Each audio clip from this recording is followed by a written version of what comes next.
Yang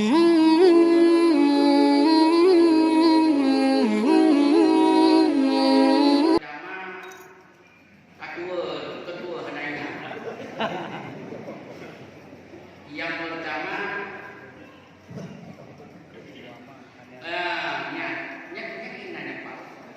bahkan doa iftidah man kita nyo udah ngaceh tentang udara tengkah na hukum haji takut leju wa ma ana minal musyrikin kadang-kadang wa ma ana minal muslimin ya munyo wa ma ana minal musyrikin kan dulu kafir betul kan nyondongnya kan kafir Allah munyo wa ma ana minal muslimin nyondong kan Islam man kau cikau ni yang dikeun mun kafir kamu buka bahkan karena hanya hukum bahasa pertanyaan ini yang kagukun lainnya ekna dosa yang pertanyaan kayak ini menyaurin hana hidup buah-buahnya itu memang hana ilmu yang kan hana buah tapi menyaurin saja itu yang pengakuan ikrarnya adalah mengakui bukan wama ana minal muslimin lurkan urut Islam ya Allah yang kucuk tak lumayan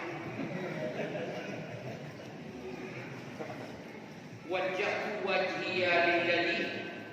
fataras samawati wal arda hanifa musliman wama ana sebenarnya kan minal musyrikin kan wama ana minal muslimin cukup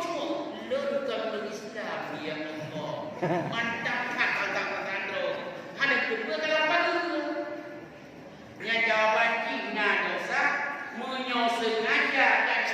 kuat nyanggonya mengaku dirinya sebagai kafir kalau dia udah ada perlu yang punya perempuan itu punya anak itu anak masalah tapi dari satu anak itu wajib belajar yang terbaca dalam sholat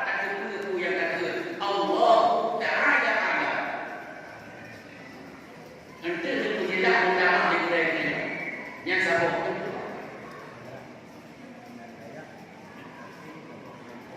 anak ulu beda kepimpinan daya anak go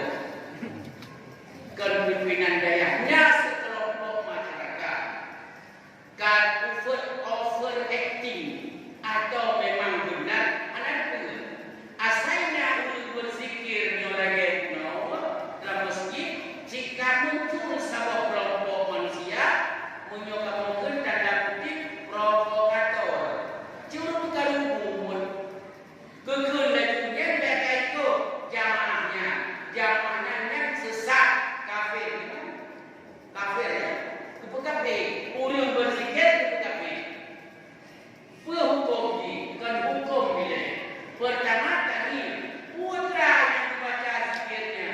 kezikirnya yu'addi ilal kufri am lam yu'addi ilaihi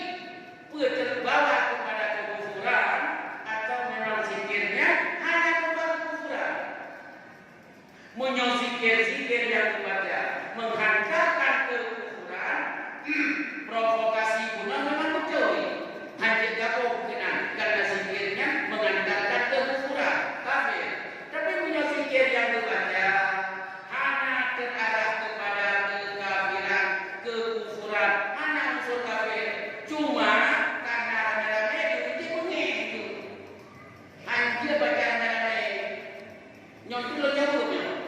nyondong wisabok tudo yang anak itu ke bawah lain lekena Johana punya lekena itu macam apa kajian yang